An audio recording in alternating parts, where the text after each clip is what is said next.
Bismillahirrahmanirrahim. Assalamualaikum warahmatullahi wabarakatuh. Sampurasun wilujeng enjing kangge murang kalih sadayana kumaha wartosna daramang pamugi salawasna hidup menuju diajar di bumi sangkan sumanget nu utami nama pamugi salawasna dina kaayaan sehat walafiat. Alhamdulillah patepang deui dina pengajaran online bahasa Sunda. Nah, nincak kana pengajaran nu katujuh urang baris ditepangkeun sareng pedaran ngeunaan materi aksara Sunda. Nah, salerosna mah ieu tos teu bireuk deui kangge hidup sadaya margi di jenjang SMP parantos diwurukeun ngeunaan aksara-aksara dasar dina aksara Sunda. Nah, pami urang ngalangkung atanapi lumampah di daeuh kota Bandung di sapanjang jalan seueur nami-nami jalan anu diwuwuhan ku aksara Sunda dihandapeun aksara Laten ngaran eta jalan. Aya aksara naon we dina aksara Sunda teh? Nu kahiji tangtos aya aksara suara atanapi nu disebat aksara vokal tea. Nah, dina aksara Sunda mah aksara vokal teh aya 7. Nah, A, I, U, E, O, E. Janten dina aksara Sunda nambihan sora anu aksarana E sareng E.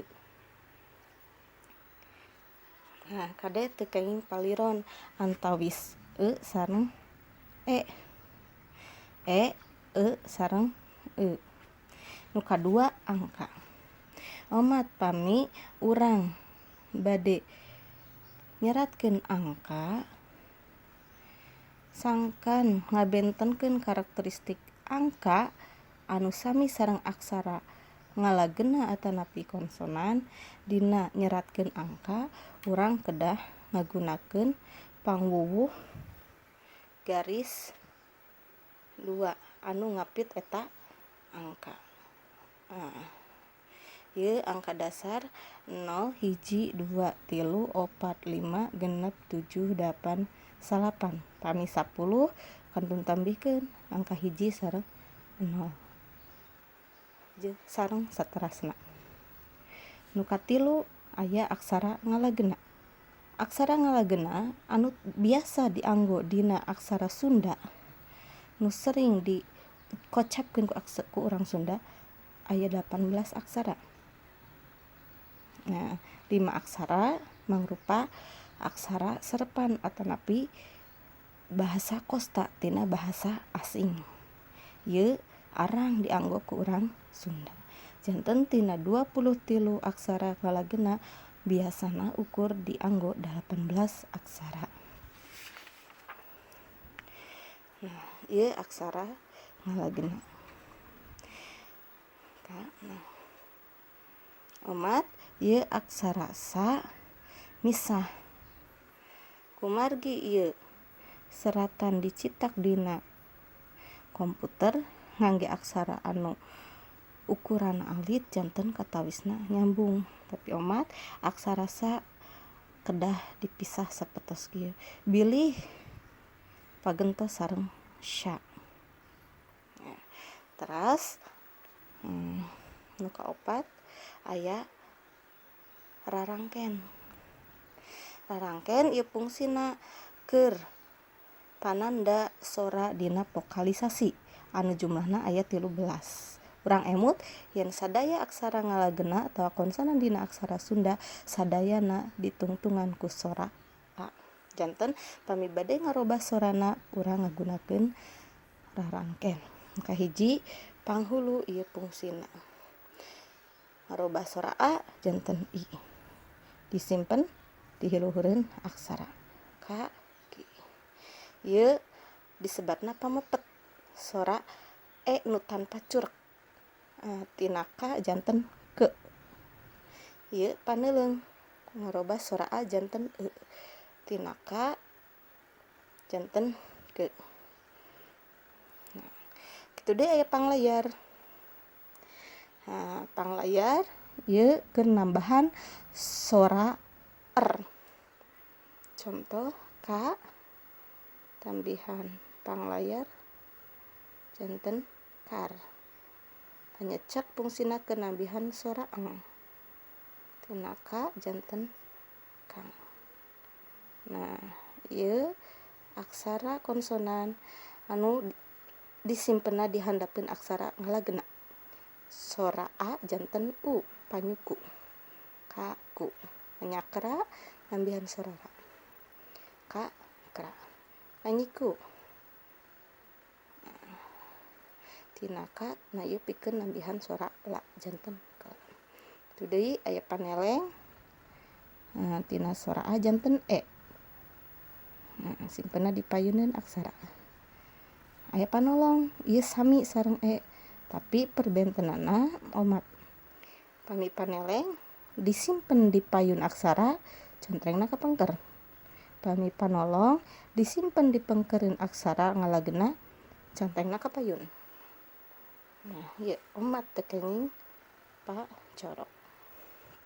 Has aya pamingkal ieu fungsina keur nambihan sora ya tina ka janten kia. Panglisad pikeun nambihan sora tina ka janten kah. Ieu sebarna pamaeh pikeun ngaleungitkeun sora a dina konsonan dasar tina ka janten ek. Nah kangge latihan cobi urang kerjakeun soal nomor 1 bade nyerat CF. Kumaha urang otomatis pilarian aksara sa serat sa di dieu.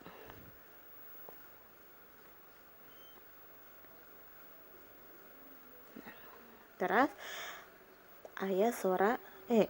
Ieu dasarna sa sareng e sareng pa.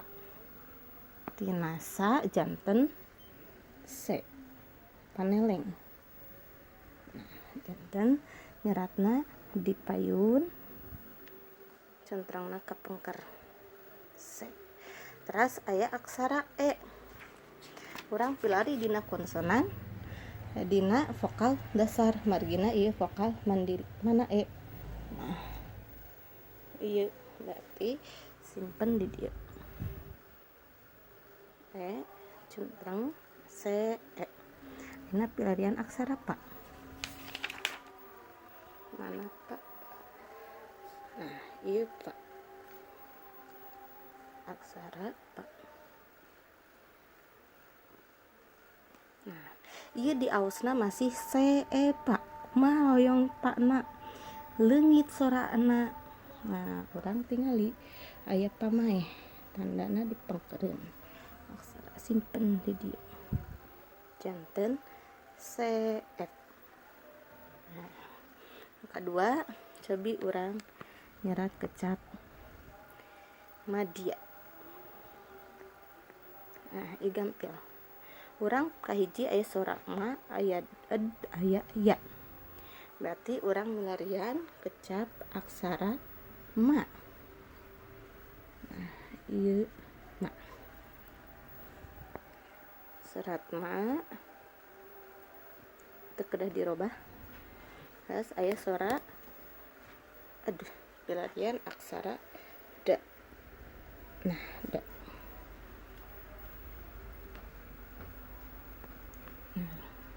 Kumaha ieu? Nah salaresna mah aya anu langkung simpel sangkan bae ngarah urang teu ribet kedah maehan aksara da. Urang tambihan aya pamingkal. Ieu fungsina keur nambihan sora ya dina aksara konsonan. Nah simpen di dieu.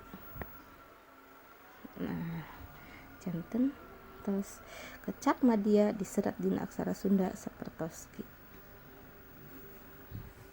Nu katilu coba urang nyerat aksara syariah.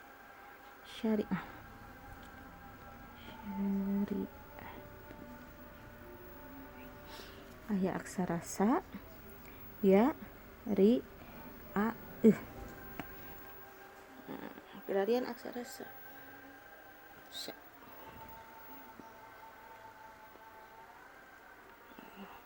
Pelarian aksara ya.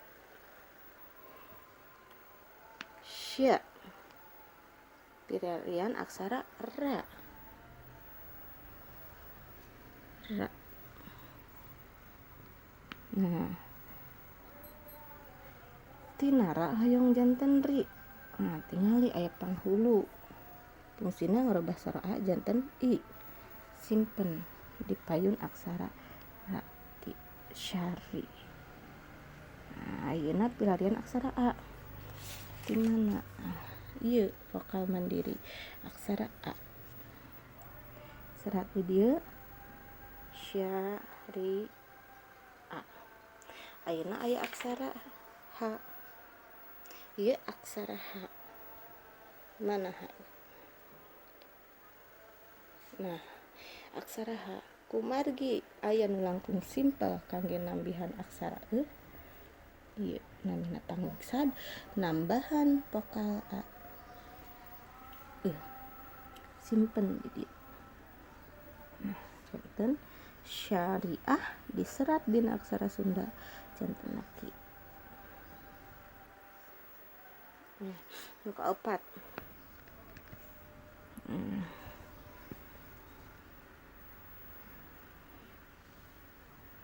Coba urang serat kecap sair. Saeur. Aya sa, aya e, aya er. Serat aksara sa. Nu kadua e. Ieu aksara e. Syau. Nu katilu aya er. Nah, di dieu aya pang layar. Fungsina kenambahan suara er. Serat we di dieu. Luhureun aksara e. Jadi kecap saeur dina aksara Sunda diserat sapertos kieu. Ya, saeur. Oke, nu kalima contoh. Muriang. Nah, ieu kecap tina mu ri a sareng urang pelarian aksara ma.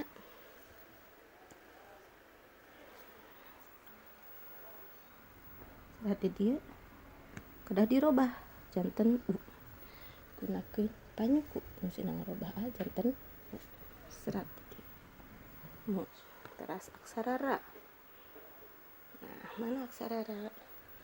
Nah, simpen ra. Ieu mura. Ayeuna tambihan janten I sapertos ieu di luhur. Nah, simpen di dieu. Muri. Aksara A.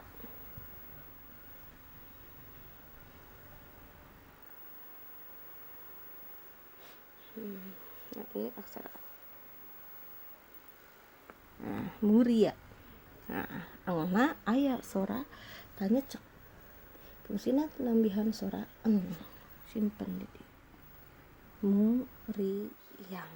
Nah, muriang pami ditulis dina kecap aksara Sunda sapertos kieu. Nah, kumaha hidup sadaya parantos ngatos.